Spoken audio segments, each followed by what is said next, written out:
climate action in dairy, raising the ambition, net zero pathways to low carbon dairy.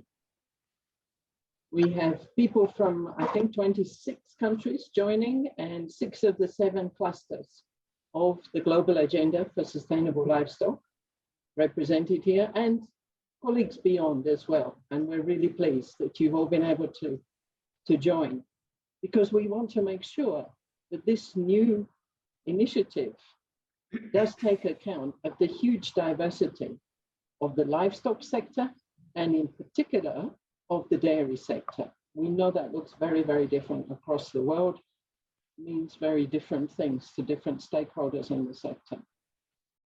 But like with all sectors, it's really important in regard to climate change and climate action. How food is produced, processed, traded, it all needs to play its part in climate action. So it's good to have a specific example of the livestock sector, and in this case, dairy, stepping up. And I know it won't be the only one. I know that many colleagues online as well are from different parts of the livestock sector, maybe meat or eggs or whatever, and also looking to see how's this going to work out and what could we learn.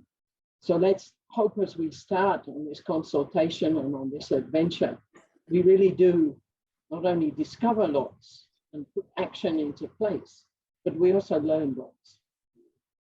Quite a few of you, I think, joined a presentation a couple of months ago, but for some, this is new.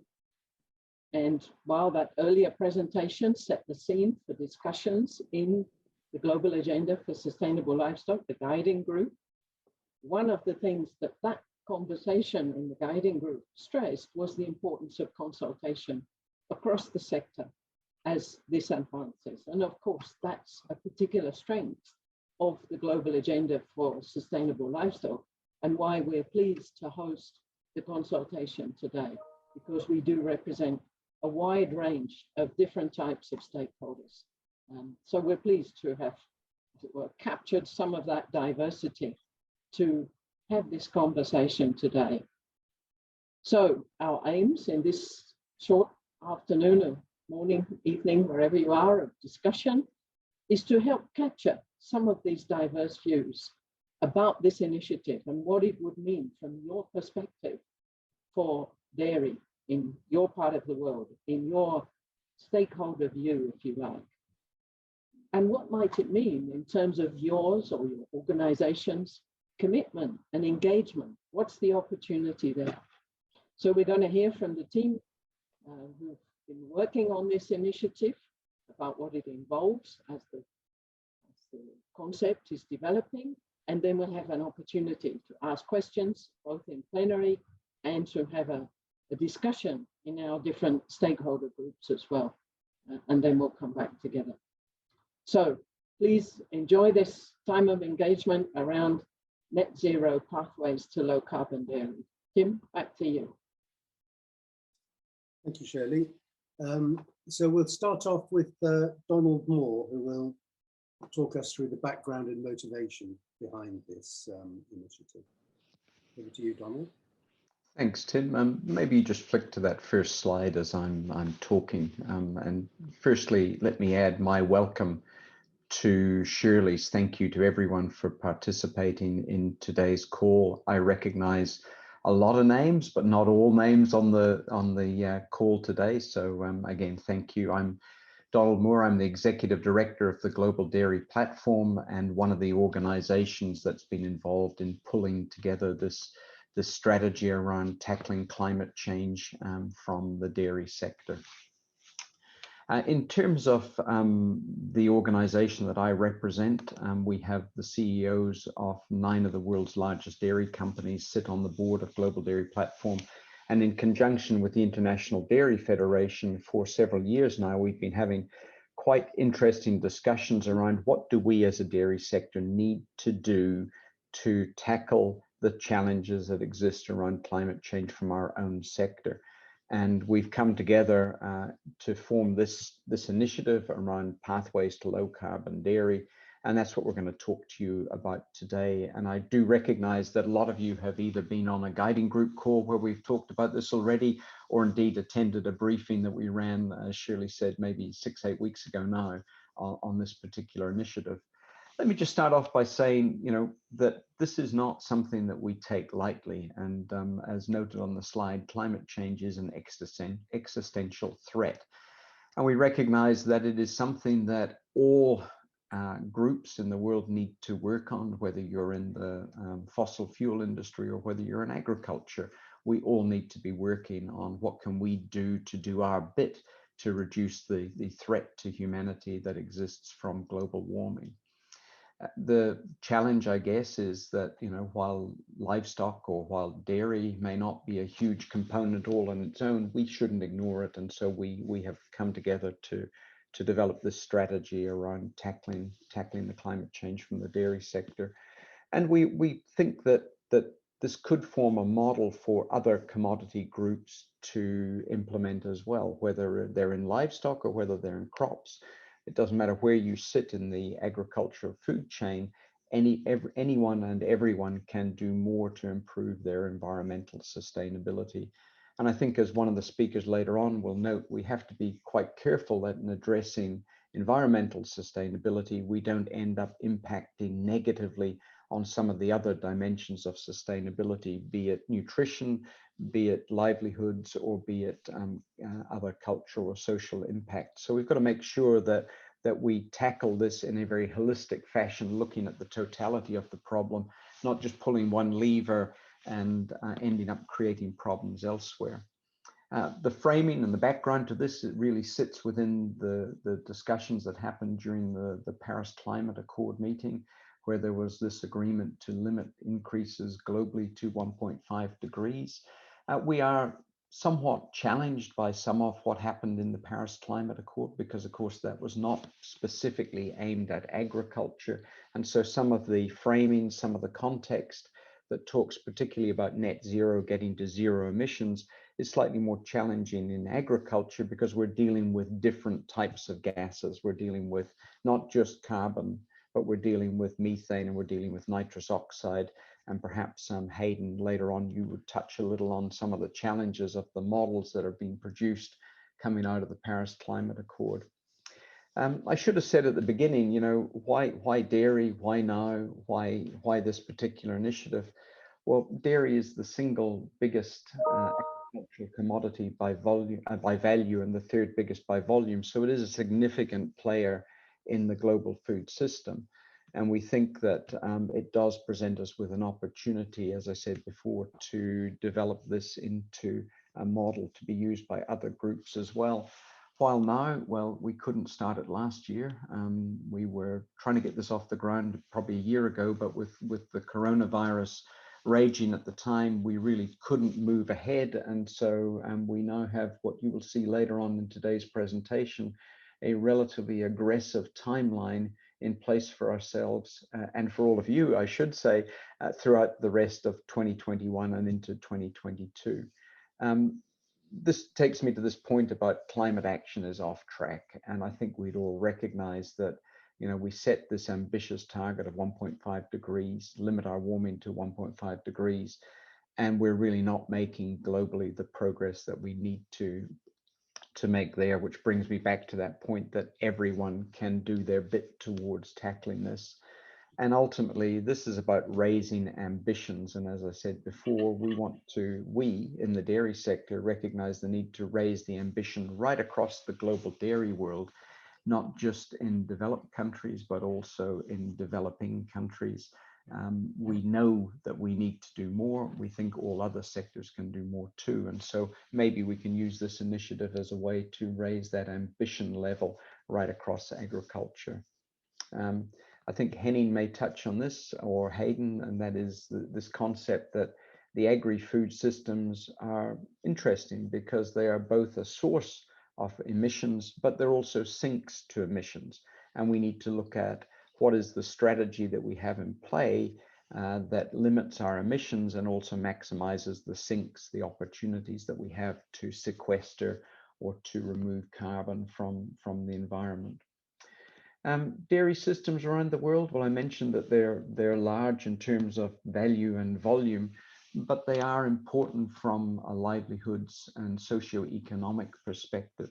There are, by some estimates, up to 133 million dairy farms in the world, with 600 million people living on those dairy farms. And then if you take into account those people whose livelihoods depend upon dairying upstream and downstream from the farm, you get another 400 million people. So by some counts, there are around 1 billion people whose livelihoods depend solely or to a great extent on the dairy sector. So it is a source of quite important social impact around the world. And we need to make sure that as we change models within the dairy system, that we do not impact livelihoods and we do not impact the nutrition that comes from dairy. Dairy is responsible for around about 10% of the world's protein production, 9% of fat, and 5% of calories overall. And dairy farmers around the world care for about 20% of the agricultural land that is available to us today. So these systems, these dairy systems, are extremely important. And I think all of us in the livestock sector recognize the challenge that we are under in some of the dialogues that are going on around the world at the moment, whether it's the UN Food Systems Summit, which will be holding its meetings later this year, or whether it's the Climate Change Summit. We've already talked about Paris, but there's going to be another climate change summit later on this year. And at that, livestock, dairy, we're under threat. We're under pressure to address the emissions coming out of our sector. And so we need to make sure that we are seen to be responsibly addressing the problems that dairy and other livestock present while maximizing the opportunities. And the way I like to think of it is, you know, I would love for us to turn up to the Climate Change Summit or the Food Systems Summit and say, look, we know what good dairy does in the world from a nutrition perspective. We know that nutrition is good for health. We know that dairy is good for promoting livelihoods, as was done in the Gassel report that was launched a few years ago. We know it's good for reducing hunger, which was in the Gassel report last year.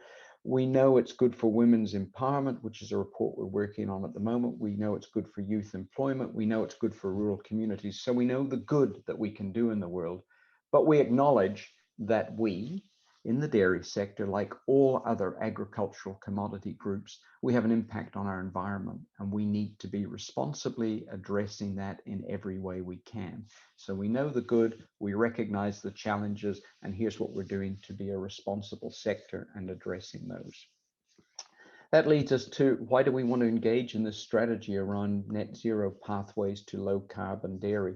There's a couple of challenges in the title here. The first is net zero, and that's something I mentioned before. We'll probably come back to discuss that. Is it net zero emissions? Is it net zero warming? Is it climate neutrality? And it's not just about carbon, it's about methane, it's about nitrous oxide as well. So the framing, we still need to do a little bit of work on here.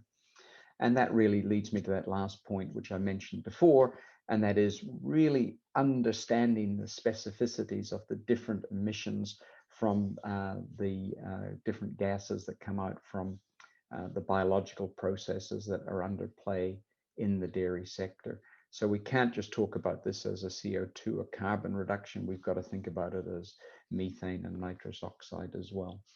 And I'm just going to pause there, Tim, and I think hand over to Caroline, who's next, who'll talk about what are some of the objectives for our program that we're going to talk about today. Thank you.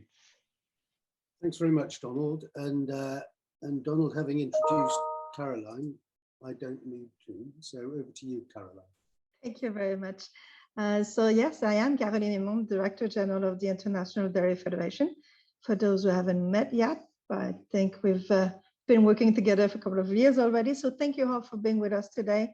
I know it's a busy time, but it's an important project and we're really looking forward to have your input. So thank you for that. I was asked to just briefly talk to you about the objective of the initiative. One thing that is important to mention is that it's a global multi-stakeholders engagement. And that's a very important element of it. The objective is to develop pathways towards low carbon dairy systems while considering the diversity of the dairy system globally, as well as the contribution to food and nutrition security, as well as the livelihood and economies around the world.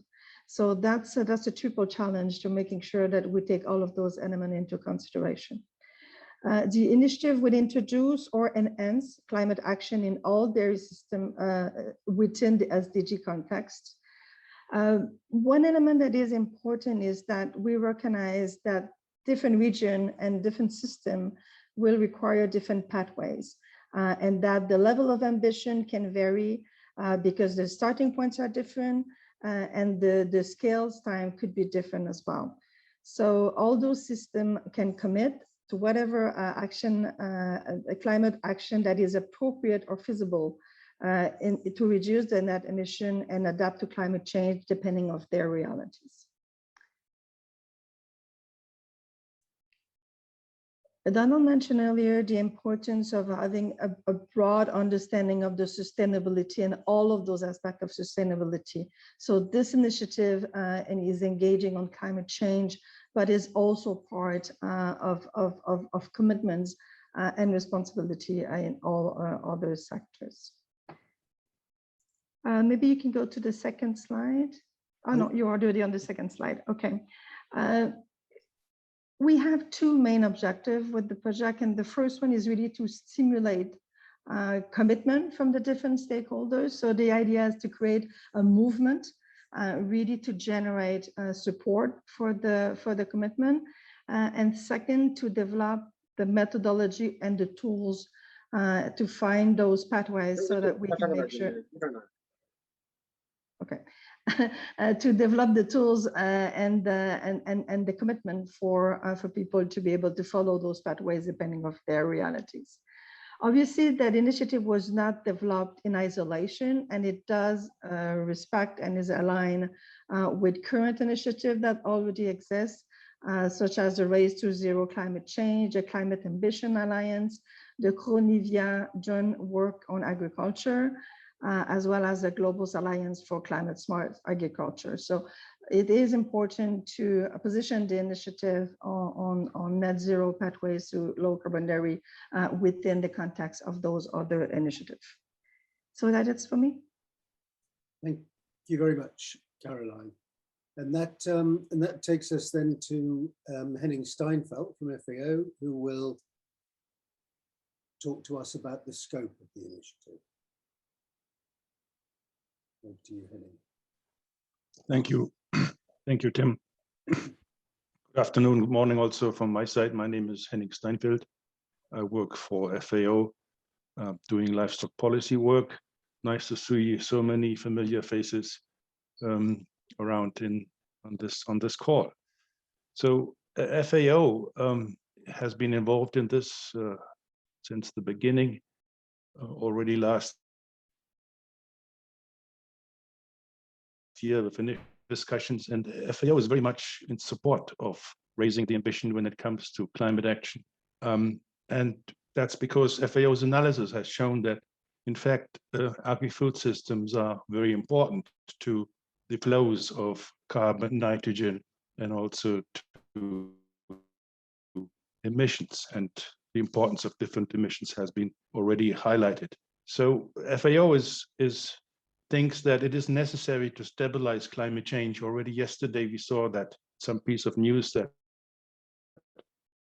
while the Paris Agreement has agreed to limit temperature increase to 1.5 degrees Celsius, already we have reached 1.2. So if there's not a drastic reduction of emissions in the very near future, then the 1.5 degree is out of reach.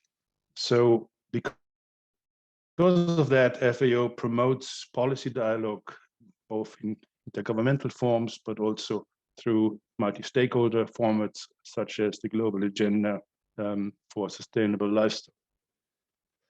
So the scoping of our initial concept was that we proposed to have an initial focus on large ruminants, on cattle and buffaloes, not closing the door to other milk-producing animals, but also other sectors of the livestock, subsectors of the livestock sector to follow suit. We take the approach that we've been following for some time, not only in FAO, but also in other research outfits, research and development outfits, to use the life cycle assessment, where we consider all the emissions and sources and sinks of emissions from resource use to point of retail. By that also including indirect emissions. In the livestock sector, you look at the animal as being a source of emission, but of course there are also associated emissions that relate to land use change, for example, feed production, fertilization of feed, but also post-harvest in terms of processing and transport. So that in that sense, we try to cover all relevant emissions that can be attributed to dairy through a life cycle based assessment, with boundaries being established on agreed standards. We want to include also the carbon capture and offsets, as has been mentioned already, and work on all dairy systems around the world. We are in the process, together with the Global Research Alliance, to develop a system typology, where, as Caroline has mentioned just before, we develop pathways for representative dairy types, system types around the world, in a way that stakeholders in different countries recognize them and can relate to them and contribute to developing a low carbon development pathways. Back to you, Tim. Thank you. Thanks very much, Henning. And that brings us on now to the options that are available for climate action. And Hayden Montgomery is going to talk us through this. And Hayden is from representing the Global Research Alliance for Agricultural Greenhouse Gases. So thank you very much, Hayden, and over to you. Thanks, Tim. Thanks, everybody, and thank you for the invitation to be part of this consultation. As has been mentioned, the Global Research Alliance was approached by the dairy sector to support the, I guess, the feasibility study, which is taking place now over the next few months, and that is to explore in more depth the issues relating to the pathways for low carbon dairy development. The contact with the Global Research Alliance first took place through myself and through our co-chairs of the Livestock Research Group, which come from Chagask in Ireland, the Scotland's Rural College in the United Kingdom, and the New Zealand Agricultural Greenhouse Gas Research Centre. And they are the three co-chairs of our livestock group. And the work is being led now by by Scotland's Rural College and by the New Zealand Agricultural Greenhouse Gas Research Centre in partnership with the FAO to undertake this quite detailed analysis of the pathways, and pathways being plural because of the very diverse nature of dairy production systems around the world. So there's a combination of activities taking place to conduct this pathways analysis, this feasibility study. And the first is, as has been mentioned already, to look at the typology of dairy systems globally and come up with a set of generalized dairy farming systems that represent dairy globally, and the idea being that each dairy production system in every country can kind of see itself within this set of typology that is developed. And it is on this typology that we will then be able to conduct the more, I guess, subjective expert-based evaluation of the applicability and the appropriateness of different mitigation options for each of those typologies. And this in turn will help us aggregate up the potential pathways for low carbon dairy development, taking into account all of the very specific characteristics of different production systems, both in terms of their socio-economic, cultural settings, but also the biophysical settings, the ecological aspects. And we know that climate and soil and plants and animals have a very important way of influencing the type of dairy production that can occur, and I guess the limits to what is possible in different agroecological settings. So the work has commenced, and fortunately there are a number of other processes that were already underway which will help us advance more rapidly in terms of updating the evaluation of the science relating to different mitigation interventions. And as has also been touched on, this is a life cycle approach. So we're talking about all inputs to dairy farming, the processes on the farm itself, and then through the supply chain to the point of retail. And that means that all three principal greenhouse gases, carbon dioxide, nitrous oxide, and methane, are all to be considered in each stage of that life cycle of dairy product. So we're bringing into play here what some might refer to as indirect or no regrets or other co-benefit type mitigations. So this might be through improved animal health management, improved fertility, animal husbandry, feeding, just general farm system efficiencies or efficiencies that are found through supply chains. That we know can have an important impact in reducing the greenhouse gases per unit of milk produced. There is a large suite of different practices and technologies that would be in that family, and sometimes the evaluation of the impact of these on emissions can be quite challenging because they are very much sometimes implicit and not so explicit in the way we can measure and monitor greenhouse gases. So that takes quite a little bit of work, and understanding what's already included in our baselines and our projections and what might need to be separated out to be really quantified better. The next set of interventions are more, let's say, direct interventions that we know can have the potential to directly reduce greenhouse gases. And in this family, we might see things like nitrification inhibitors in soils, or inhibitors as an additive to diets of dairy cows or buffalo. Or other emerging technologies which may be yet to be commercialized, but have the potential to reduce greenhouse gases in the medium to longer term.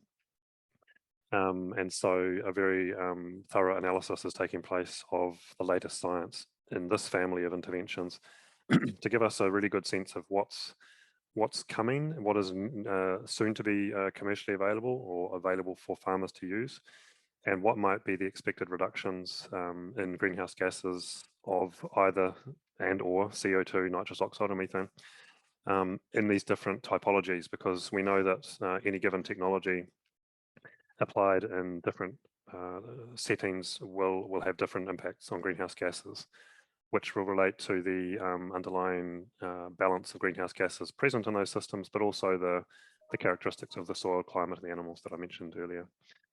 The idea is that the sum total of this analysis, taking into account projected pathways of dairy production globally, and then the expected mitigations that can occur across these different typologies, will give us some sense of, let's say, realistic pathways for dairy emissions out to 2050. And this will help inform us of the climate impact of that trajectory. And so we could imagine, between now and 2050, any number of different trajectories or pathways for greenhouse gases to occur. In some regions and some systems, we may see short to medium term increases in emissions in absolute terms, maybe plateauing and then starting to taper off as systems become more efficient and as technologies are deployed more widely. Other settings already may have plateaued and have not increased their emissions in recent years, and may start to see slight declines for a number of reasons, which could also include demand side impacts on dairy production. So the idea is that all of this and the aggregate effect of this will have an impact on the cumulative emissions that we will expect between now and 2050. And that cumulative emissions, particularly for CO2, is very important in understanding what the effect of that is on warming, right, on temperature effects of those greenhouse gases, which, as we know, is at the heart of the Paris Agreement, with a temperature goal being not to exceed more than 2 degrees above pre-industrial levels, and if possible, as close as possible to 1.5 degrees. And so it's very important to know the mix of greenhouse gases and their respective contributions over that period in a cumulative sense to understand the effect on temperature. And so part of the study will also take these pathways of emissions and use climate models to give us a sense of what the effect on warming could be from those pathways, which will be very important analysis to help inform, as Caroline I think mentioned earlier, the framing of this initiative in respect to the use of the phrases such as net zero or net zero warming or climate neutral or carbon neutral, etc. There are all sorts of phrases and terminologies used, and it's really important to have clarity on what they mean, what the established definitions are, and what the implications are of these for the dairy sector globally. I don't think I can add more at this stage. Obviously, we can take questions and clarification on anything in more detail later. And I know maybe Donald or Henning also mentioned the issue of greenhouse gases, which we can also discuss later in more depth if there's interest in terms of the differences in the sort of physical effects on the atmosphere of methane, say, versus carbon dioxide.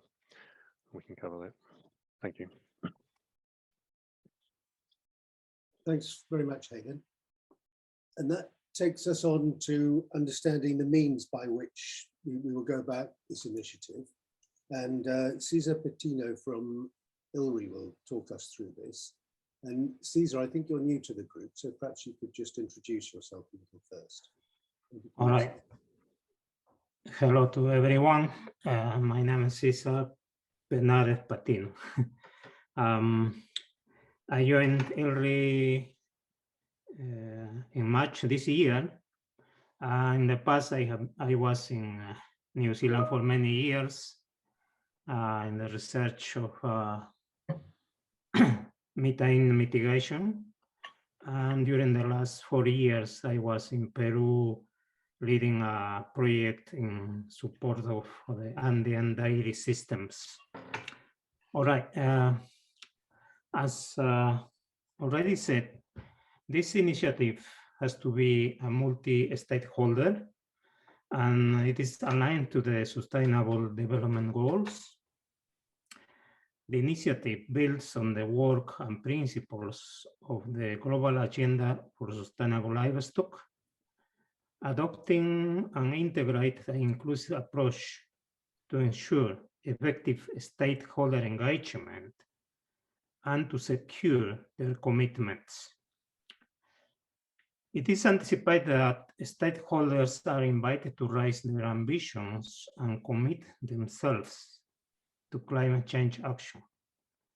Of course, depending on their roles and responsibilities within particular dairy systems or dairy typology or regions. The role of the intergovernment and multilateral organizations like FAO and the Global Research Alliance, Global Dairy Platform, the Global Agenda for Sustainable Livestock, World Bank, etc., will be of enabling and facilitating the process. And we believe that the success of the initiative also depends or will depend upon the suitable monitoring system in place. As already mentioned by Henning and Hayden, we need to define baselines. We had to model scenarios of impacts, of mitigations, of actions. We had to monitor progress towards targets, etc. These systems can be applied at farm level, like the overseer model, to the country level, in line with the nationally determined contributions to climate change action and the measurement, reporting, and verification processes. Also can be applied at the global level, like the GLEAM model of FAO. This initiative, as already mentioned, will support other initiatives already in place, like the nationally determined contributions, the Coronavia initiative, etc. And finally, this initiative requires finance to oversight and implement it. Thank you very much. Thank you very much, Cesar. Now, Donald at the beginning told us about the very busy schedule we have for this year. So let me hand back to Donald to talk us through this busy schedule for 2021 and to tell us about the next steps. Back to you, Donald. Fantastic. Thank you, Tim, and thank you to previous speakers as well. So as we mentioned at the start, or as I mentioned earlier on, we have a fairly aggressive timeline in front of us for this coming year. We would like to make an announcement about what the dairy sector is aiming to do in time for the pre-summit, for the Food System Summit, pre-summit that will happen in Rome in July this year. So we'd like to announce it there, launch it at the summit itself in September, and then host a series of sessions at the COP26 meeting in Glasgow in November, looking at commitments to the plan around pathways to low carbon dairy. And I'll just talk you through the streams of activity that underpin this. The first one is really the research piece, which Hayden and the Global Research Alliance on Agricultural Greenhouse Gases are leading. And so we're well into this technical feasibility study, as Hayden outlined before. But one of the things we recognize is that there is still going to be challenges and issues that we need to get our heads around. We need to research further. And so one of the things we're hoping to get out of that research phase as well is some long-term research pathways that we can, as a livestock sector, we can get behind to support, to fund some of that longer-term research.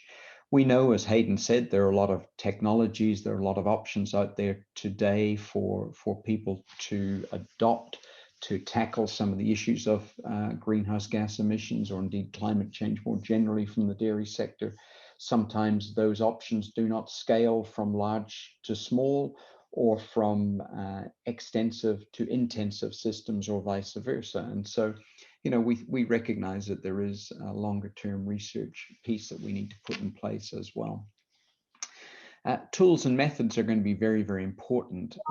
There are, and I should really mention this at the beginning, there are a lot of people in the dairy sector globally who have already made commitments to tackling climate change.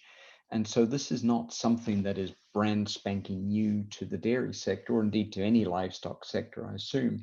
But what we're trying to do here is gather together that activity that's already underway. We've been doing it for a number of years using the Dairy Sustainability Framework, but gather it together, raise the total ambition, as we said before, and then press on and bring the rest of the sector with us as well. To do that, we need to develop, under this tools and methods piece, this series of pathways. What are the different pathways open to you depending upon your farming system, your topology? And you heard both Henning and Hayden talking about that before. So once we have those topologies defined and we understand the environmental conditions, we can develop some very practical, pragmatic pathways that people can use to reduce, farmers can use to reduce the emissions from their business. We also need to develop the MRVs. We want to be able to track, monitor, measure, and report on this longer term. We see that becoming a component to the Dairy Sustainability Framework that was launched back in 2013 by GDP and IDF. And so we see building those monitoring tools into the DSF so that we can track and report on this longer term. We can't wait to 2050 and say, did we make it or not? We need to be tracking our progress all along the way. And then methodology development. This is really important. You know, if you think about some of the organizations that are already working on this, you know, they've started out by defining what is their challenge, what's their target, doing that materiality assessment, working out how they're going to tackle climate change from their sector. But for some of the emerging dairy nations in the world, we need to give them some help. So we need to help develop a methodology on how a country might tackle climate change from its dairy sector. And so quite core to all this is this methodology development.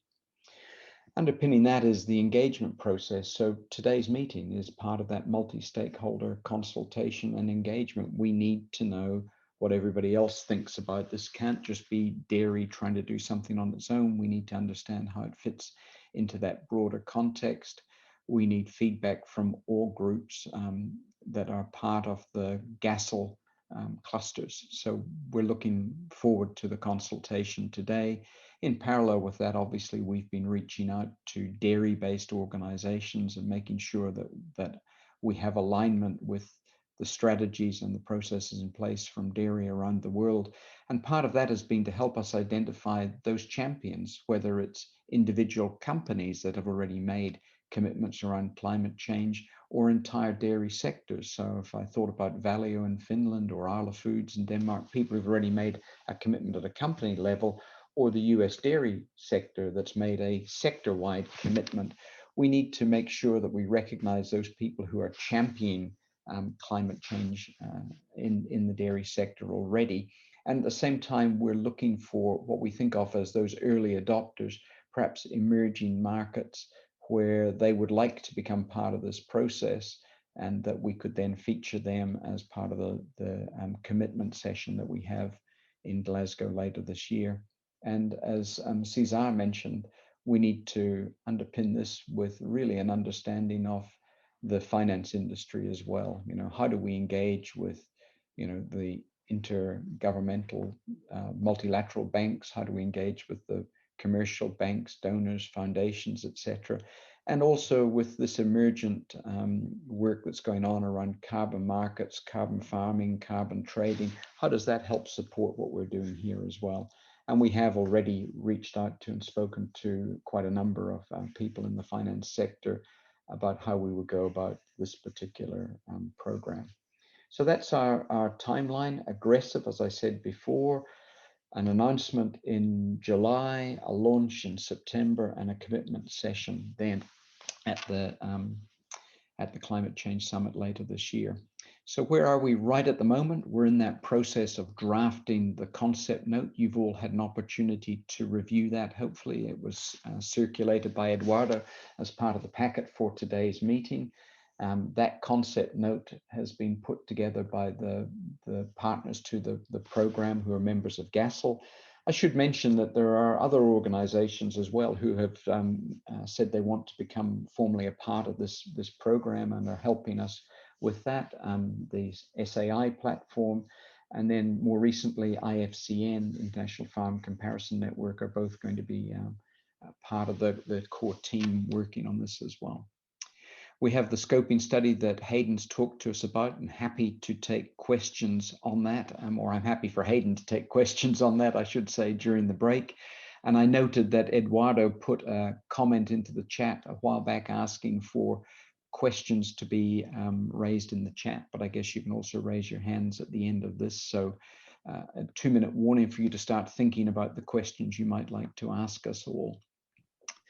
It's important that, and I think this has been emphasized by Caroline and others today, it is important that we have a multi-stakeholder process to this initiative. And I've gone on record a few times as saying we really need to think about this Pathways to Low Carbon Dairy as a movement rather than a program or a project. It is not something that 1 or 2 or 3 or 4 organizations can drive. It needs to be a grassroots movement that happens across the dairy sector. And we're confident with the right motivation, we can achieve that movement. So getting the motivation right means understanding the perspectives of all the different stakeholders to this initiative. And so that's part of the reason it's so important for us to have that consultation today. And we thank all 58 of you for joining this call. And as I mentioned before, we really want to make sure that we identify and recognize those champions, those leaders in the sector, those people who can demonstrate what activities will result in certain impacts. So our champions, and really then focus on the early adopters. Who is it that wants to step up and become part of this program early on in the piece as well? So with that, I would hand back to you, Tim, I think, and we will have a Q&A session at that point. Thank you. Thank you very much, Donald, and thanks not only to Donald, but to all our other speakers, Caroline, Henning, Hayden, and Cesar, for talking us through the initiative. So I think with that, I hand back to the chair Shirley. Thanks, Tim. Yeah, I can see one question in the chat, but let me also encourage people to put your hand up if you'd like to have a question at this point. After this, we will go into different stakeholder groups to have a bit of a deeper consultation with some guided questions there. We've got a facilitator with each of those groups. I'm not quite sure who among the team would like to take this question. Maybe it's Donald. The first question here I see is, can you expand a bit more on what you plan to announce at the summit? Donald, do you want to have a crack at that one for a start? And let's start by welcoming Helen Dornham. Helen's from Australia, so thank you for joining us late in your evening, Helen, and thanks for the question. We're still working through the details of what we plan to announce. That's part of being clear in terms of the scope of this particular initiative, and so we would love to be in a position to announce that the dairy sector is working collaboratively with the multi-stakeholder group with the support of UN agencies to tackle climate change and in particular the greenhouse gas challenge. But we need to really work through this next month or two. We need the research material that's going to come from GRA so that we understand when we stand up to make a commitment or we stand up to make an announcement that it is supported by science and fact. It's not just ideology, that we need that evidence piece. We are still gathering the supporters to the initiative, and so I'm delighted to see several other multilateral organizations on the call this morning. Henning and I have had discussions, as have the rest of the team, about the need to reach out to some of those other multilateral organizations to make sure that we have a broad support across the platform. But as I said at the beginning, I would love to be able to stand up at something like the Food Systems Summit and say, we understand all the good we can do in the world, but recognize the challenges. And this is what we as a dairy sector are going to do to proactively address those challenges. So not a great answer to your question, which is a very good question, Helen, but something that we will continue to flesh out as we move along. Thank you. Thanks very much, Donald. I can see another question here from Brian Lindsay. He's really asking about what about the other sustainability dimensions? What we heard mention these, but the nuts and bolts of what we heard were really around social the greenhouse gases. So what about social and economic pillars, for example, welfare, biodiversity, nature, etc.? So we know that's a broad challenge that not only dairy and livestock face, but this sort of interrelationships and trade-offs. Tim, I see you coming on the screen. Is it you or Henning, or who would like to have go at that one?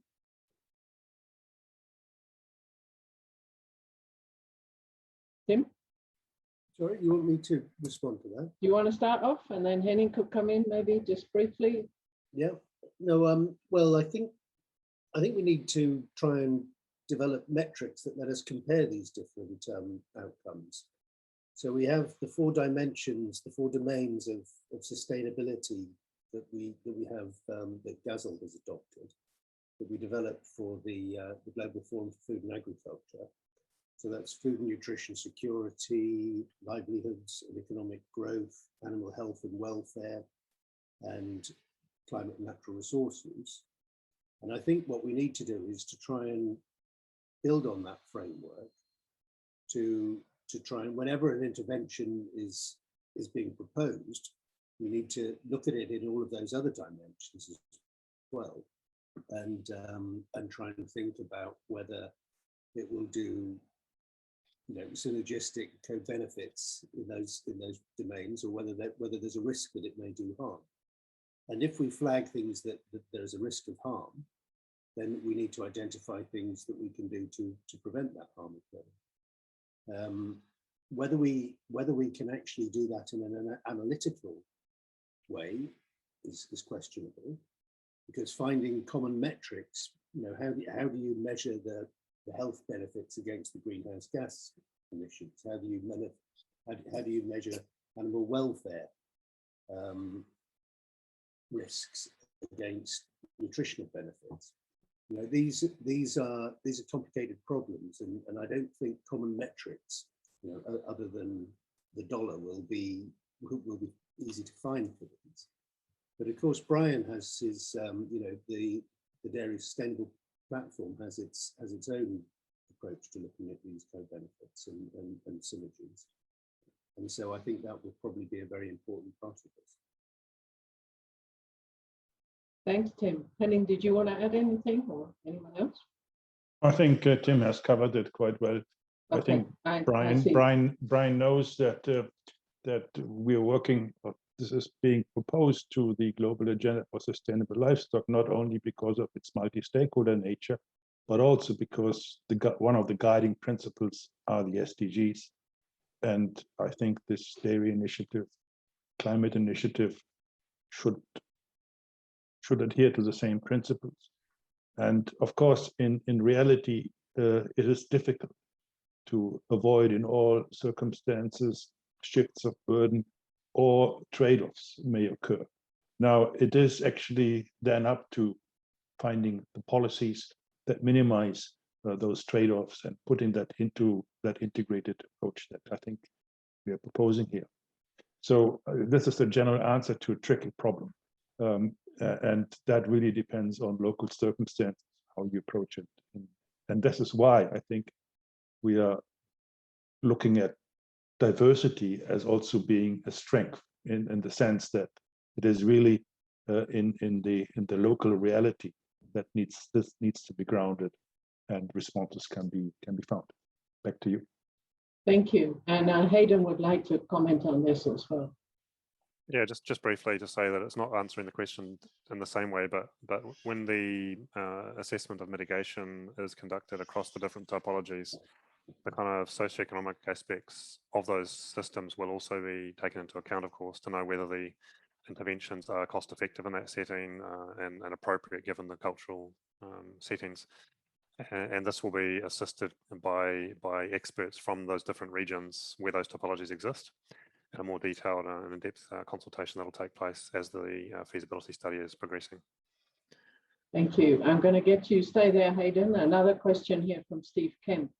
Any thoughts about how to implement fine-grained monitoring of progress towards the goals you might set?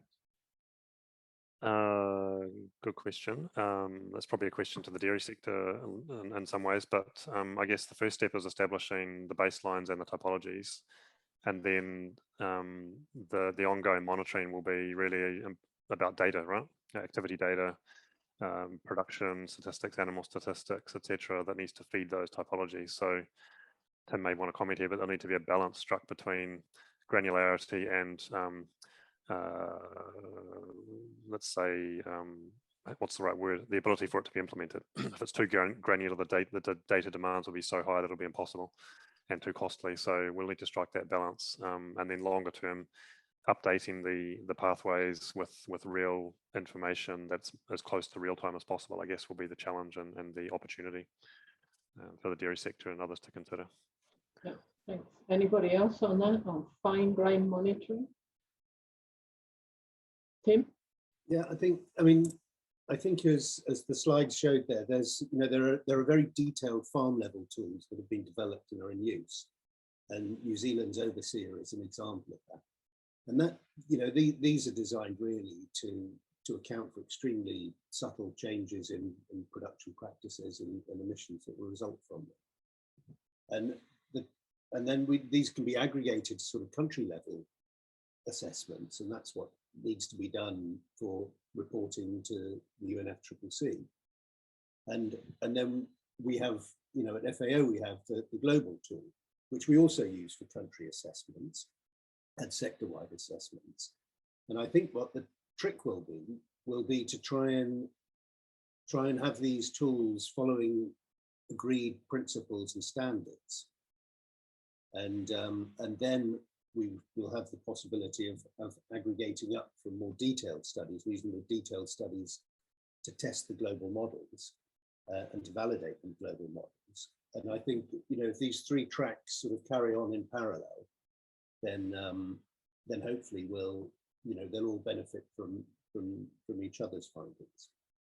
So I think that the tools are there really. It's a matter of pulling them all together. Great, thank you. On another topic, payment for environmental services. Is this a good pathway? Is it planned to be part of this initiative? Anyone would like to come in on that?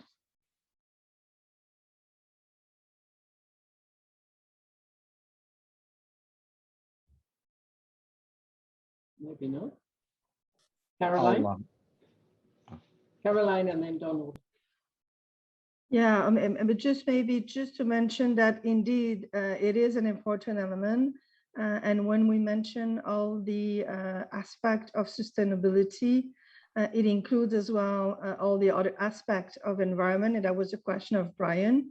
This initiative is very specific to climate change, but we're all well aware of the other aspect of the environment, including the positive contribution to ecosystem.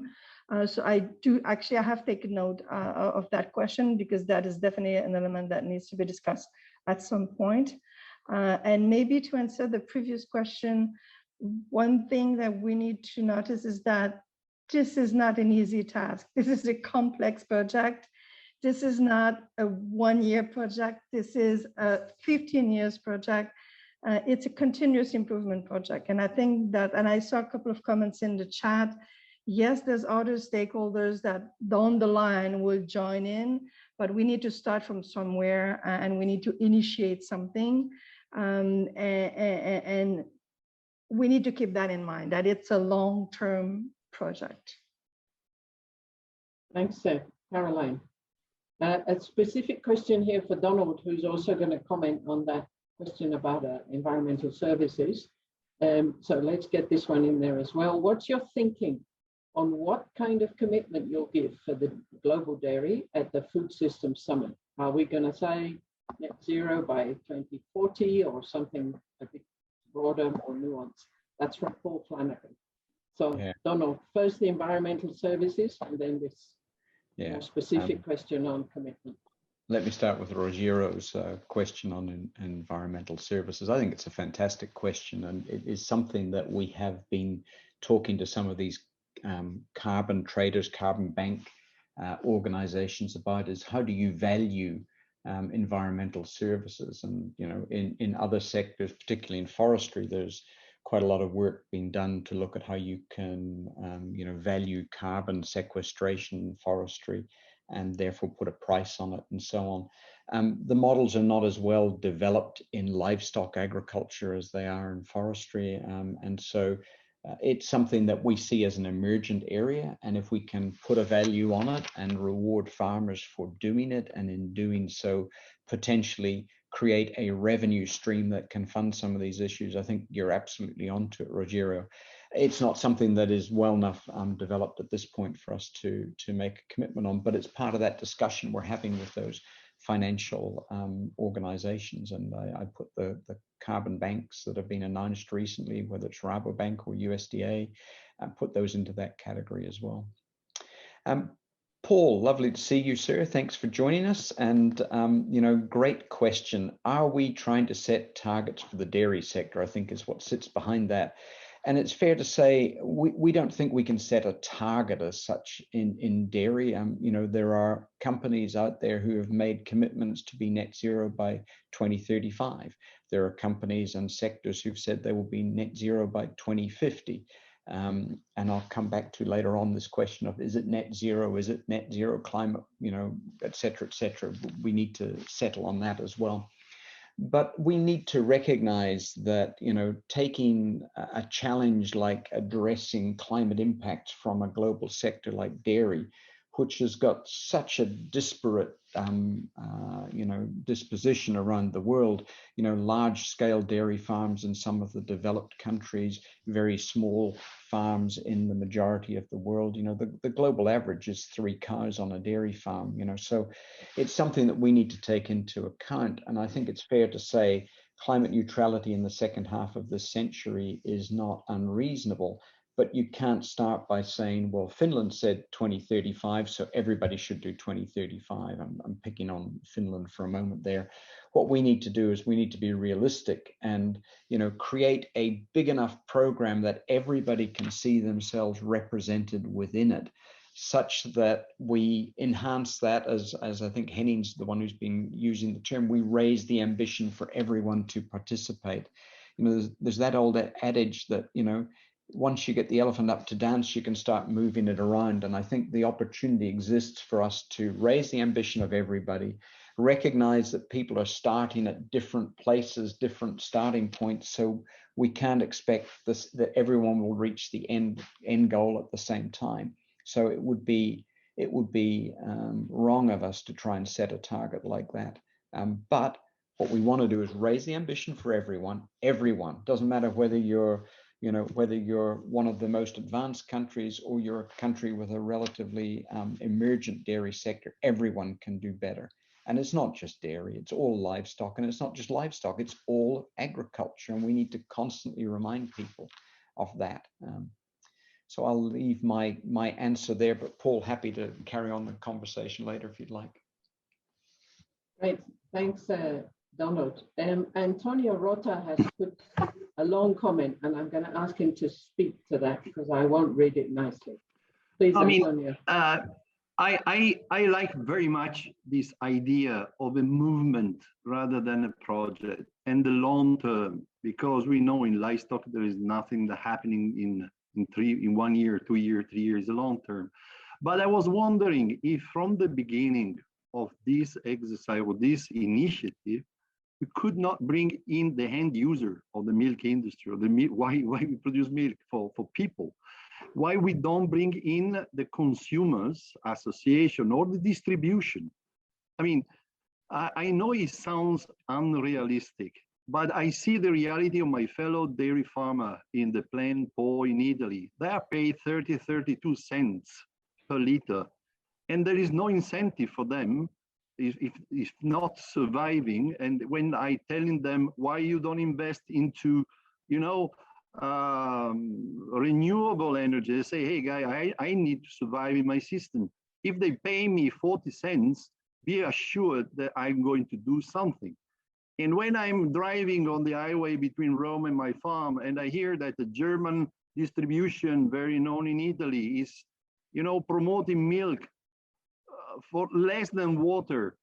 I mean, I think they should bring, and I look at my family, nobody's drinking milk. My daughters are drinking white liquids, almond, soya, and things. And this is all about the young generation because they want to do something for the environment. And they care about animal welfare. So they don't drink milk. So why we don't bring them into the discussion from the beginning? At least it will be kind of advocacy, no, for consumers and this company, because I guess the global dairy platform represent the processors, and try to see what we can do together. Maybe it could be a source of financing as well. I'm sorry, I may sound romantic and unrealistic, but I see that also for other sectors like the beef sector, if we don't bring in the consumers, we are going nowhere. Over. Thanks very much, Antonio. And there was an additional point from Notenbart on how to get consumers excited about buying milk that has low carbon or so. Who'd like to respond on this one? Donald, Henning, somebody maybe? I don't know. Let me just start by saying welcome, Antonio, and I'm so disappointed to hear that you've not educated your children properly to know the nutritional value of what they're drinking. So anyway, it's lovely to see you. Look, this is a fascinating discussion and a fascinating topic. And we also need to recognize, though, the nutritional value that dairy creates in the world. And some of these white liquid discussions are very much a Western discussion, and, you know, something that permeates those of us who live in the world of plenty, where we have choices, you know, where we have the choice. We know we can get enough high quality protein into our diets But that's not the case in many parts of the world. And indeed, if you think about, between now and 2050, there's going to be another 2 billion people arrive on the face of this planet. That 2 billion people are arriving mostly in Africa, to a smaller extent in Southeast Asia. What are we going to do to make sure that they have adequate nutrition to meet their needs going forward, let alone the 800 million people who are not adequately nourished today? I think we need to focus on the nutritional adequacy and the nutritional value that's created. And it goes to the point that was raised earlier about, making sure that we don't try and fix an environmental outcome and create problems in social areas, nutritional areas, etc. And so I think there's a broader discussion worth having there, but I absolutely love the idea of bringing consumers in on this discussion and getting their input to it as well. That's a great idea, Antonio. So thank you. Great, excellent. I don't see anybody else coming in on that one. James McVitie has a question here. Donald, you mentioned net zero needs to be more clearly defined more clearly for this project, so stakeholders are clear on ambitions. What are some of the issues we need to consider, e.g. methane from livestock will be partly offset or fully offset? It's addressed to Donald. It's addressed to me, your colleagues. James, I didn't see you on the screen here. Great to see you were able to join us today. Welcome. I will probably punt this one to Henning and Hayden at some point, but it's a topic that I touched on earlier which is the construct of net zero does not come from the agricultural sector, and so we need to be very careful in how we handle that. The challenge we've got, though, is that the climate change discussions that are going on at the COP meeting are very much focused on this construct of net zero. So how do we make ourselves relevant as a livestock sector to that global discussion, but recognize that the construct of net zero does not come out of the agriculture sector? And it's not dairy, it's not livestock, it's all of agriculture that probably needs to tackle this question about what is the right framing, the right metrics, the right measurement for agriculture. And that's perhaps a setup for you, Hayden or Henning, who better understand this than I do, to maybe address this question of net zero versus climate neutral versus other things. Okay, Henning, Hayden, one of you want to have a go? I see Hayden's ready to go. Yeah, no, I'm moving. Yes, thank you, Shirley. No, we haven't concluded that. I think net zero was a term that sort of got us going, but I think Donald is right that it is a logic that was developed on the basis of fossil fuel use and CO2 emissions. And since we have a majority of emissions in dairy systems that are not CO2, we're having methane and nitrous oxide with very different global warming potential and with also different lifespans in the atmosphere. So there is a need to look at this more carefully. There's also the fact that for CO2, you have sources, and net zero means that there is sources and sinks are in balance. And you have sinks for CO2. But as has been pointed out in a meeting yesterday, there are no sinks for nitrous oxides and methane. You can reduce, but you cannot put them away. So in a way, these gases will always be there. There will always be emissions because these are biological processes that can't be perfectly controlled. Maybe Hayden would be better equipped to. Hayden, Cesar, maybe on this one as well. Not sure better equipped, but here's an opinion at least. So the Paris Agreement, set up the goal to try and avoid the temperature increases, right? And it talked about so-called achieving a balance between anthropogenic emissions by sources and removals by sinks of greenhouse gases in the second half of this century. More recently, that has been kind of interpreted and talked about as net zero as an equivalence, which I think is questionable sometimes. There is no mention of the phrase or words net zero anywhere in the Paris Agreement, right? It doesn't exist. The special report on 1.5 that was produced by the IPCC does talk about net zero, but it applies to carbon dioxide emissions, where in order to have a world that would be, well, let's say emissions trajectories consistent with no more than 1.5 degrees, carbon dioxide emissions would need to reach net zero by, I think they say 2050, and then actually go negative by later in the century. With respect to non-CO2, it doesn't refer to net zero at all. It talks about declining net radiative forcing. It talks about deep reductions, but it doesn't talk about net zero. And of course, you know, any reductions we can make in any gas anywhere is important, but there needs to be, I guess, a realistic assessment of what's possible and what's cost effective between sectors in the context of that 1.5 degree scenario. So I think it's really important to be very clear what we mean, and even the phrase offsetting in a carbon markets context means one thing, but in the context of stabilizing temperature change globally has a very different connotation and has a very different requirement. So the common sort of term offsetting in the context of carbon markets is effectively someone who generates a credit, applying that credit to someone who needs to purchase that credit. And generating a credit in the world of carbon markets can be through, depending on the market regime, can be through a reduced emission, an actual sequestration or removal of carbon. But effectively, they're transacted as a unit of carbon, whether they come from a reduction or an actual removal. What we do know about 1.5 degrees or 2 degrees and the concept of balancing and net zero is that offsets cannot be through reductions in emissions. We need to reduce emissions and we need to remove emissions through sequestration in our terrestrial biosphere or through carbon capture and removal and storage. It's not kind of reducing emissions somewhere to use that as a so-called removal elsewhere. That doesn't add up. We don't get to where we need to get to globally if we consider offsets in that way.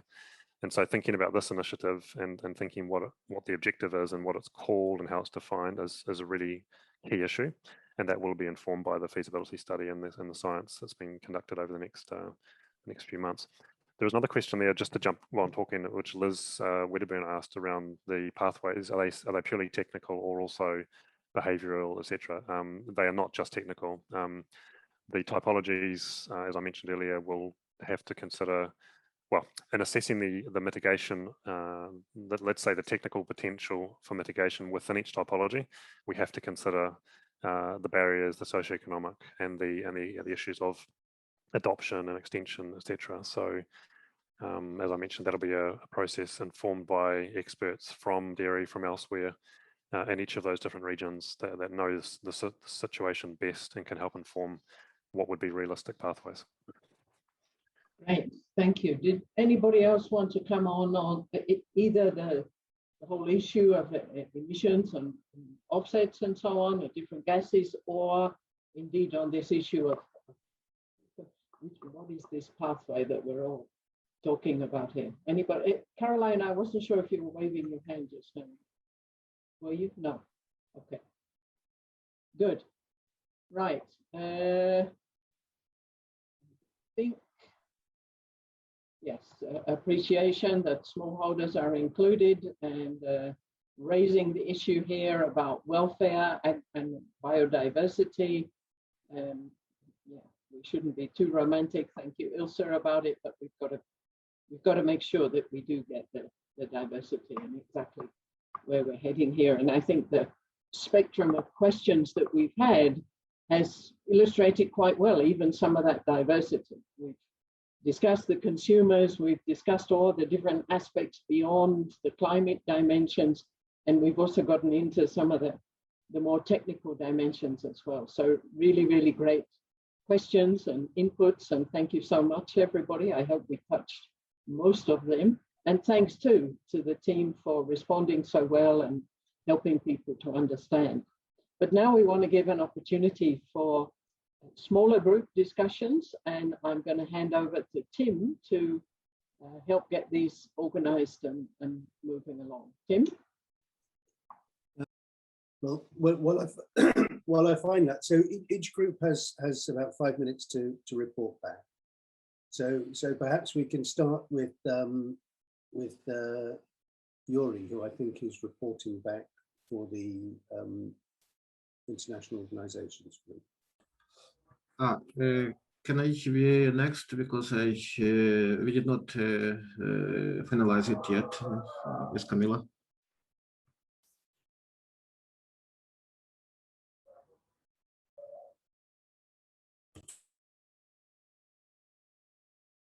Is one of the other groups ready to report back?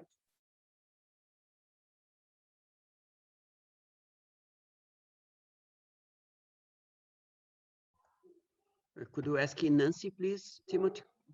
Thank you very much, Rogelio. Nancy's reporting back for the academic. Rogerio will report. Thank you on behalf of the academic. So, can I report? Yes, shortly? please. Yeah, We found that we have different institutions that can contribute with data and some collaborative work, like IUHI, INHA, Embrapa, and others. It's very good to involve all of them. And there are different systems around the world and different farm systems. And we realized that the typology will be very useful to define those systems. But at the same time, we have several typologies around the world, and we need to classify according, I don't know, about region, about regions in the world. We don't know exactly, but typology will be very useful to define the systems.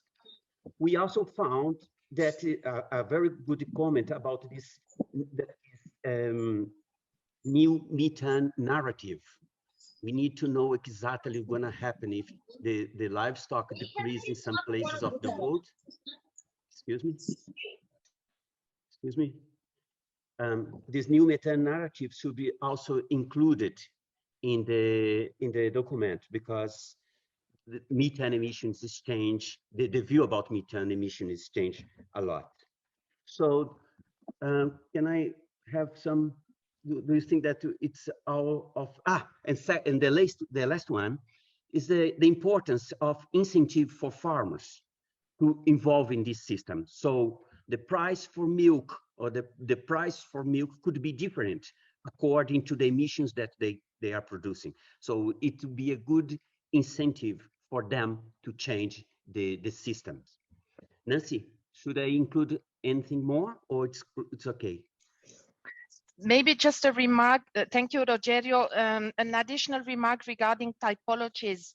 So there were two comments on typologies. One from Liz, who mentioned the challenge about typologies to collect data to make sure that typologies are not so numerous that they are meaningless. So really being very careful about these typologies. And another comment was maybe to take other criteria or indicators to develop typologies, such as feeding or farm management. So there were some precise suggestions how to deal with these typologies to make them more meaningful. Thank you very much. Over. Thanks very much, Rogerio. So if we carry on through, perhaps Yuri is ready now. Sorry, Caroline, I think we'll take the questions at the end. Otherwise we won't. It's not a question. I was ready for the summary. If when Yuri is finished, I can be next. Okay, lovely. Thank you very much. Okay, colleagues, yes, I'm ready. So we had information from several organizations, and IICC, the answer was to the first question. The contribution will be convening stakeholders to bring dairy sector together and engage the governments, ministries. Then the challenge is in having right information, communicating the ideas, and education, and to help the customers to make sure they know where the food comes from. And then from GRA, we had sector feasibility studies. That's what can be the contribution, providing a platform for consultations. And then from a global agenda side, facilitating consultations as well, and also working on research tools and looking for solutions for smallholders and group typologies of production systems.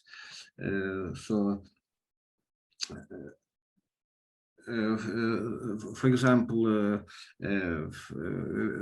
the livestock environment assessment partnership guidelines were mentioned, as well as GLIM. Then again, it was important, it was mentioned by several stakeholders, the consumer education. It was reiterated several times, and then from a regional perspective, I mentioned about the ongoing development of strategy for Central Asia on low carbon small ruminants, and using the GASL model as a communication approach for finding solutions beneficial to all. And the challenges are to communicate the ideas to all the stakeholders. So more communication is needed among the stakeholders, especially on understanding win-win solutions in the dairy sector. And also colleagues mentioned the importance of differentiating internal and external communication on the low carbon dairy production. I guess I tried to capture it all with great help from Camilla. If I missed something, colleagues can add. Yes.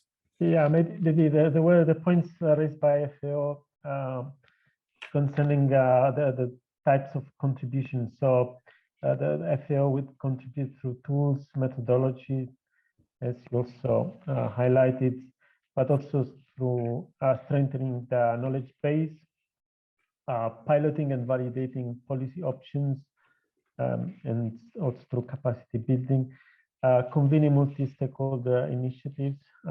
It was mentioned GASL, LEAP, but also the committee on livestock. It's on the COAG. Among the challenges, it was highlighted actually the terminology in terms of what we mean as net zero, and how to basically decline this net zero in the different strategies. So the challenges would be to identify some criteria and also to communicate basically this net zero, because the methodology must be updated, and so also the baseline and the performance of different mitigation options. I think that's, and also it was raised also the point on technology with growing demand for dairy. So it's highly important to look into technology and solutions that can mitigate methane emissions. That's all.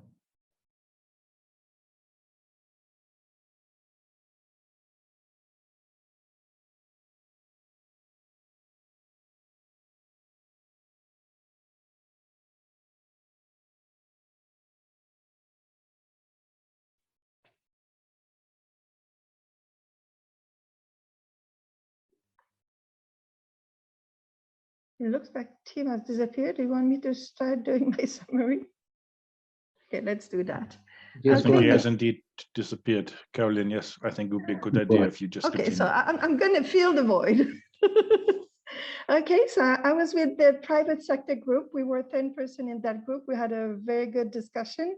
It was very positive, interesting to see already the support in the group, and already some of the organization company that have current commitment that will actually fit very well under the initiative, and that maybe some that we might be able to use as well for announcement and event at COP, for example. So we already have that in the group, as well as some that are actually starting national multi-stakeholder dialogue on the topic.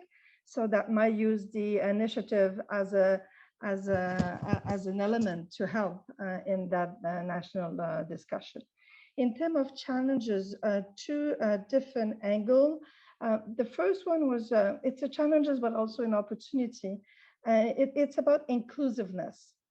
Making sure that we don't leave no one behind, and at different level, both in terms of diversity of the farming system and the reality and the complexity of each of them, both on the fact that we also need to recognize the current efforts, the past effort and the ongoing efforts, and that's very important if we want to engage with all the stakeholders. There's actually groups that have been working and have programs in place, and we need to recognize that inside of the initiative. We also need to take on board people that are already advanced in their thinking and their engagement and in their even implementation, as well as people that are actually starting. And that's very important, that nobody feels that they're shy of joining an initiative. On the contrary, it needs to be very inclusiveness of all stage of where you're starting, whatever you have already implemented or a lot, or if you're just starting in the process. Same thing in terms of level of ambition. Also need to keep in mind that this initiative needs to bring everybody together. The one that have maybe a more moderate level of ambition with others that have a more level of ambitions, always taking into consideration as well the political context in each country, where you have some government that are putting a lot of pressure and other countries are in different situation. So we need to recognize that. And then a very interesting element as well, in terms of giving time and space for people to do their national process as well. Some countries are not as integrated as in other countries.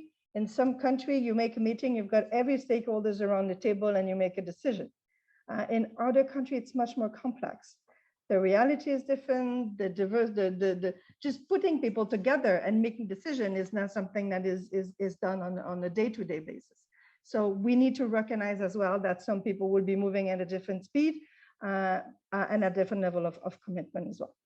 In terms of communication, we discuss in details the importance, while talking and promoting that initiative, to always tell the whole sustainability story. Just so people always have top in mind the fact that even if this initiative is about climate action, the dairy sector is also very active on different elements of sustainability, but is also a strong contributor to the SDGs, to food security and all other aspects. So in terms of communication, that should always be part of the communication, telling the whole story. Some people raise as well concern about the fact that, as I've just mentioned, some governments are already very dynamic in terms of threatening of legislation. So they will recommend that we start communicating about the initiative quickly so that we fill that gap, so people don't think that we don't do nothing, so that they don't have ideas, because as the person was mentioning, there's a lot of people out there, governments and others, that think they have all the solutions, but they might not be as familiar with the sector as we all are. And so it is important that they understand that actually there is commitment, there's initiative, and this is a complex and lengthy project. And the last element was about, and Rogerio mentioned it, the importance of engaging farmer. And in doing that, making sure that we recognize that the utilization of one pathway might have several benefits. It could have a benefit to climate action, but it could have another benefit. And if we want to engage farmer into action, it is important that we talk about all of those benefits and not just the one about climate change. So I hope I've covered all of the elements. So my colleagues are welcome if they want to add anything. Thank you. Yeah, thank you, Caroline. Great. I'm told by Tim that his internet has broken down, so I will try to step in. Can I ask, I don't have the detailed agenda in front of me, but can I ask the representative of the government cluster to come next?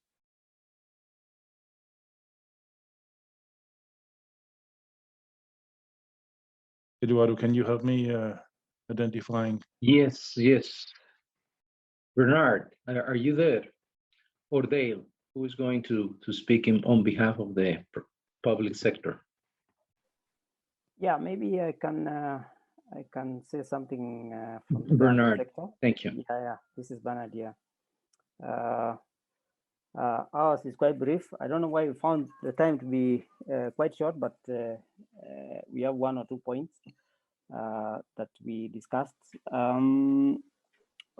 In terms of the actions and commitments, one of the things that came out very clearly is that there is quite a bit of information out there from the farmers. And when you're looking at the aspect of research, I think one of the issues that is going to be very important is how the government can be able to provide or facilitate official statistics where it is required, especially for research purposes. So I think that is one element that we also looked at and said it's critical and is a commitment some of the groupings are also making in terms of providing that. The second one is we have, there was an element discussed about the issue of finances. So to support the initiative, one of the things that can be done is in terms of provision of what you can call the dedicated credit line to support the subsector. In Kenya, for example, what we are doing is we are trying to work with the World Bank to see whether we can have a dedicated credit line to support the dairy subsector, which will then address some of the elements that have been discussed in this initiative. So that is another option, and I think governments have to come in and provide that support. There is, of course, the element of the third aspect we looked at is supporting relevant policies and strategies. This is critical because especially in the global south, where agriculture is quite important. And of course, in the treaty as well as Paris Agreement, the issue of food and nutrition security is quite pertinent. So to be able to ring fence as well as ensure that emissions are stabilized or declining, then we need to have policies, proper policies and strategies in place. It could be a climate smart policy or strategy.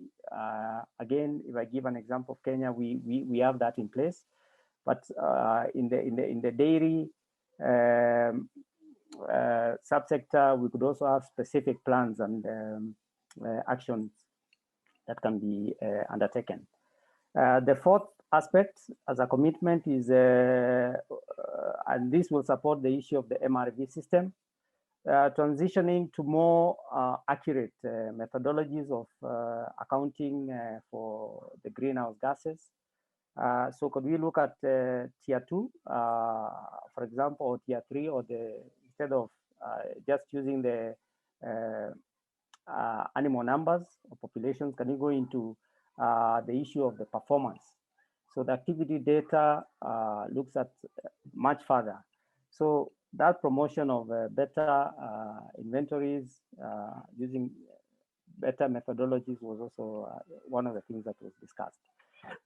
Finally, on action and commitment, we also looked at there is need for governments to look at look at the issues of climate change from the livestock from a global perspective, but local execution.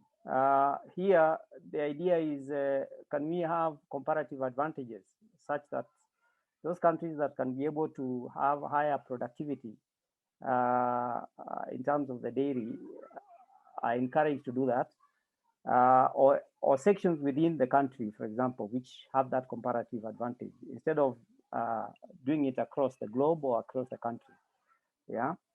In terms of the challenges, one of the issues that we saw is it could be a challenge in terms of farmer or stakeholder engagement. It takes a while, so it requires consistent engagement of the stakeholders as is being done now, right from the beginning. So it's something. So there was a talk, I think it was Antonio who talked about, we need even to engage the consumers right from the beginning. So one is to identify who are the stakeholders. How do we involve them at all stages of this initiative so that we don't have any issues arising as we proceed on. And then there was also the aspect of how do we deliver consistent messages. I think it's a challenge. This has not been done effectively in terms of messages of ensuring that people understand the importance of dairy. I think what Mo mentioned about the issues of dairy being critical to food and nutrition security, gender empowerment, youth employment. So that, especially in the global south, I think that is something that has to be consistently delivered. And then the element of consumer campaigns, again, there could be a challenge there with how do we better do it. My colleagues can add to what I've said. Dale, maybe if we can add something. I just might add one more point to what Bernard said. We had just a brief discussion around the issue of metrics as well, in terms of GWP star versus GWP 100. And I suppose it was fair to say both in Ireland, my own country, and in the UK, there probably is a view emerging among farmers that, GWP star gets them off the hook to some degree. And what I mean by that is that they kind of believe that they don't need to do anything with livestock provided they maintain a stable herd. All the scenarios are probably pointing that regardless of what metrics we use, that methane probably does need to decline. It's just what level that decline is needed and, by what time horizon. So it's just kind of something that we need to kind of watch in the context of developing the proposal. Thank you.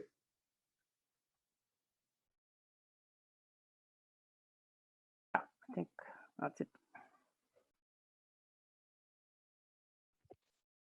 Thanks, Tim. You're back. How are you?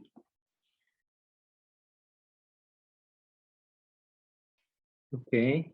Thanks. Yeah, my internet broke. Apologies. Yeah, we have had already the academia cluster, the intergovernmental, the private sector, and just recently the public sector. So we are missing social movements and NGOs. Pablo raised his hand. Okay, hello. Well, I have a very hard discussion with myself because I was the only member of my group. But all the things I'm going to share with you is part of the dialogue we have every time in this kind of position. The first point, our organizations and platforms are open to participate in this initiative, of course. And as usual, from social movements as producers all around the world, and specifically in Latin America, we offer our farms as pilot sites or to be part of this group of champions, first of all. So in the second point, the challenges, as was mentioned, the implementation of high-level technology or intensifications could be difficult for several producers. So we have to develop different pathways or plans for different typology of producers. And be careful with the mid-sized producers. Usually the big ones have some money or the possibility to make changes. The small ones have the support of international cooperation, NGOs, but the mid-sized producers sometimes are alone. So that could be taken into account. And as was mentioned, we have to think in a very creative incentives for producers to implement changes. Not only economic is very important, but also social recognition. Not be presented or looked at as criminals. No, that sometimes happens. About emissions, we are not experts, but we have to be, the emissions have to be measured correctly. For example, we heard about methane is around 300 times stronger than carbon dioxide, but this is by the way, any correction with looking the short time of methanol in the atmosphere? I don't know. I think that the task group on methanol of LIP could help us contribute to clarify these points. And we have to work then in a communication campaigns because it's very important to communicate, to show to the people, to the society, the contribution of our sector.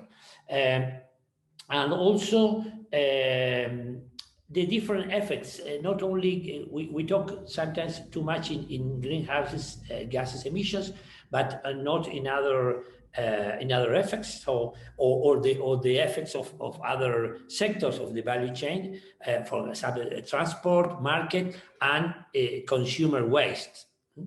As Donald mentioned, the holistic approach have to be done, not only in greenhouse gases emission, as mentioned, ecosystem service, social, economic, and cultural service have to be put in the table.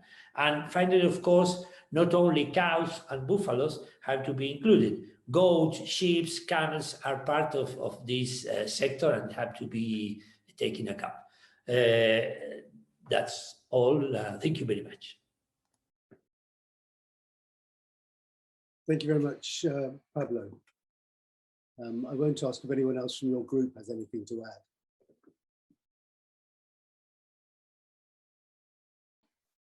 add. Ilse, I think Ilse. Ilse, are you? Hi. Yes, so I'm supposed to represent the NGO sector, but there were only 3 people in our group. And none of them was really NGO, including myself, because I'm wearing also a hat as a dairy entrepreneur. So in our group, we had Jean-Marc Delors from the IDF, and we had Alexander Kodak from Ukraine, I think, who is working on Central Asian pastures and is trying to measure emissions there in Kazakhstan, Turkmenistan, and Azerbaijan. And I was trying to say that I have a camel dairy in India and very willing to offer it as a case study, because we actually believe that it's a model for zero dairy production, or it may even sequester more than it really emits. Because it's all on natural vegetation. There's no fertilizer, no fossil fuels, nothing is being used. And the camels actually replace the chemical fertilizer with organic manure. So it's a perfect system, and it's actually an example for nature positive production under action track 3 of the IFSS. So yeah, it was unfortunate that not more NGOs, that no real NGOs were represented. So one of our conclusions was that NGOs need to be more involved. And Jean-Marc and I, we actually found it very refreshing to talk, not just within our cluster, but talk, to somebody from another cluster. It's actually a more interesting approach than always, talking to yourself, same NGOs. And the problems that we foresee is that it's going to be difficult to bring everybody kind of on board.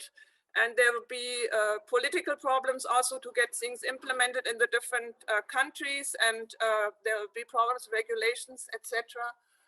But that it's worth trying, and that, I mean, we from the NGO side, if I wear my NGO hat, we're definitely on board, and we're looking for scientists who can actually measure the emissions of the traditional systems to validate them, because this was one thing we discussed, was that efficiency is not everything, and we might have to take a few steps back and learn a little bit from the traditional systems. So that's the report from our small group. Thanks very much, Ilse. So I think that covers all the clusters, does it, Eduardo? So now the floor is open for discussion. So if you'd like to please either raise your hand or put your questions or comments in the chat.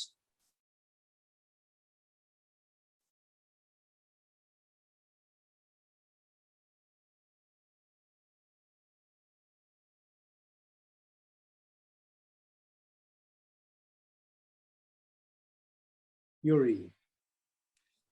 Yes, thank you, Tim. I just wanted to tell again everyone that in Central Asia, we are developing a strategy of low carbon ruminants production, which includes dairy production. And if any of you would be interested to participate in our meetings and work with us, I would be more than happy to talk with you and try to share information. Which by the way, I believe that this strategy development can be, or not can be, should be aligned with the approach we discussed today. Thank you. Thanks very much, Yuri. I don't see any other hands raised or comments coming in. We did have a comment from Michael Lee, which was referring to the Global Farm Platform grouping with which he's involved. And this involves 24 members, 16 research farms around the world. Would you like to tell us a bit more about that, Michael? Yes, thank you, Tim. And I'm sorry that I couldn't join the start of the meeting. For those people who don't know me, I'm Michael Lee. I'm Deputy Vice Chancellor at Harper Adams University, which is a university in the UK which specialises in agriculture and land use. Prior to that, I was at the University of Bristol, and supported by the World Universities Network, the USDA and BBSRC at the time, we formulated a grouping of organisations or research centres with a focus on sustainable ruminant livestock production. We now have 24 members with 16 active research farms, all collecting data around sustainable livestock parameters, which includes greenhouse gases, biodiversity indicators, economic assessment, and collating that information to look for a more sustainable way of farming ruminant livestock and to define their role in sustainable food systems. I noticed Alexandra is on the call from Embrapa, who is part of this grouping. So it's a really great resource because, as I said, there's 16 active research centres, 16 active farms and 24 research centres, all working together for a common goal. We published a paper recently on breeding parameters which farms in different parts of the world need to focus on in light of climate change. And we're working on papers at the moment which define biodiversity indicators and, of course, levels of greenhouse gases and different aspects of farming which can reduce emissions in terms of methane intensity, but also about offsetting carbon on the farm. So I just really wanted to flag up this grouping. I know there's an awful lot of work that's going on, and the Global Farm Platform has been a good discussion group, and there's exchanges between those research organisations as well. Thank you, Timothy. Well, thank you very much, Michael. That's really interesting. And I've come across this Global Farm Platform through my conversations with Mark Eisler in the past. And, oh yes, Mark's a huge. It was Mark and I and Graham Martin, who's at the University of Western Australia in Perth, who formulated the original idea and developed the funding. But please go on the website and you'll see all the farms and the people who are involved. But yeah, thank you, Timothy. No, that's right. Mark's a great friend and ally. Yes, indeed. And I think that'll be really useful to get in touch with you guys about, for the scoping study to look at different interventions, and also for our work on defining typology of production systems and parameterizing those. So I think you'll have some very detailed data that can be quite useful for and so please, do be part of the initiative. Great. Yes, thank you, Timothy. That's great news. That. Any other comments, questions? It would be nice to formalize these responses from the clusters and to sort of get them together. So if the cluster leaders afterwards could sort of write these things down quite carefully and send them to the Secretariat, that'll make it that'll make it much easier to capture the outcomes from these group discussions.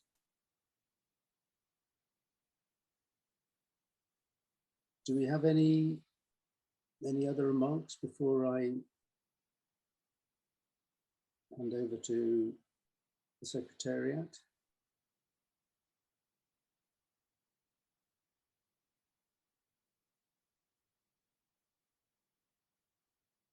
No hands being raised. Okay.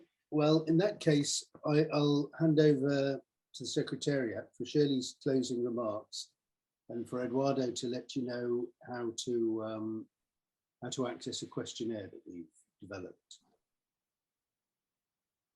Eduardo, do you want to go first on the questionnaire? Then we can Yes, close. thank you. Yeah. Thank you, Shirley. Many thanks to all of you for attending this seminar. We are going to send you by email a very brief survey related to this topic, and we would really appreciate it if you could answer this survey. And after that, as Tim said, we would ask the facilitators of each cluster group to send us a written summary of the discussions that will help us to capture correctly what was discussed. So thank you very much, and thank you, team. Now I hand it over to Shirley. Thanks. Thank you. And let me add my words of thanks. Thank you, everybody who stayed online. I see we've lost a few people. I think it's other meetings, but also for some people, it's really late in the middle of the night or early hours of the morning. So many thanks, those of you who've stayed, but also many thanks for this very constructive discussion, both in the breakout groups and in the earlier plenary discussion. I think it's been a very rich one, and will certainly ensure that this initiative continues on the right pathway, let's say. We've also heard quite a lot of different dimensions, and I think that's added to the richness, from the latest science, from issues around typology and pathways. And I think as we've advanced these conversations, everybody can see themselves and their roles, I hope, in the mix here as well. It's been good as well to have those inputs around farmers and consumers, and what are the incentives and what are the choices, and some new elements perhaps that hadn't been so obvious in the conversation before, that we need to really make sure appear. So I think we've started a conversation, and it's a conversation that matters, as we heard at the beginning. It matters because of the huge importance not only economically of dairy, but it matters for something like 1 billion people who one way or another derive livelihoods. But it matters for every single citizen on the planet because it's about climate action that will make every life hopefully better, and the planet that supports us all better in the future as well. Undoubtedly, it's a conversation that's going to evolve and a conversation that must continue. So we really look forward not only to those of you who managed to stay with us through to the end, continuing the conversation. As you've heard, there'll be a questionnaire to complete, but encourage others to also join in this conversation as well. Let me close by thanking those who presented and put this together, the team around the initiative, and also to Eduardo and Lavinia, who did a huge amount in terms of the logistics and the support and so on as well. Thank you all really very much, and we look forward to continuing this. Thanks.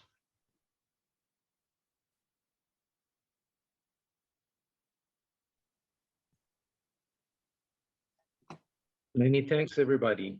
Have a good day, evening, or morning. Thanks, Eduardo. Thank you very much.